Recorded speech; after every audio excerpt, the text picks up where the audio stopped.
Hello, my name is Jeff Hardison. You know, in corporate America today, probably the largest single expense that any business has is its payroll. So I thought that it might be interesting to kind of talk a little bit about how time cards actually get translated and become checks, that process and how that happens. It's actually less complicated than I thought. I had a friend of mine who was a CPA kind of go through the process for me.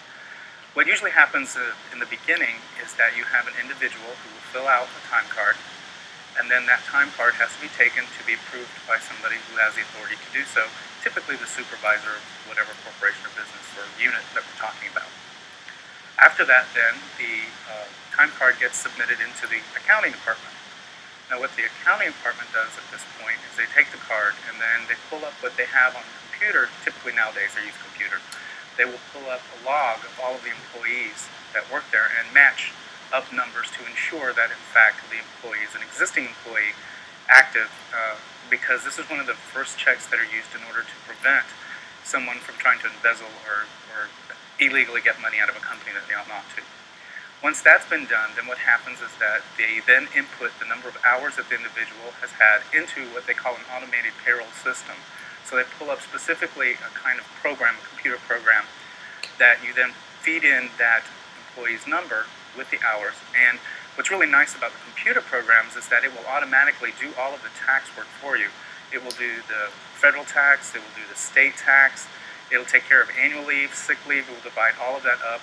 And also if you have situations where perhaps a corporation does different jobs, it will begin to actually compartmentalize which jobs were done by that individual. The reason that's so much nicer now in computers that in the days before computers that actually all had to be figured by hand, you can imagine how much time that would have taken for someone to have to do manually.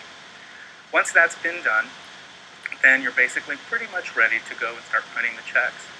What you then do once the information, as I said, has been input, is you then go through and do what's called the first edit.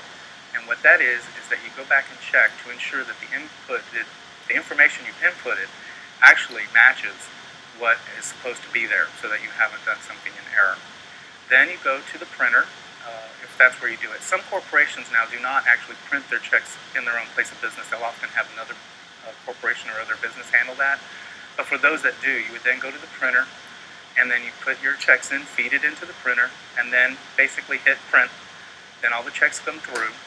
Then they go through what's called the second edit, which is basically physically looking at the checks. Now that depends again on the size of your corporation. If it's really huge and you're talking, several hundred or even thousands of people, obviously that's not practical.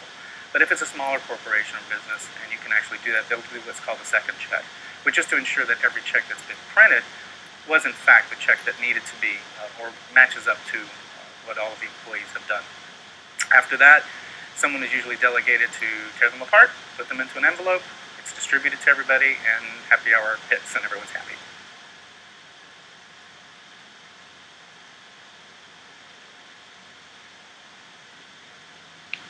My name is Amber Lunat.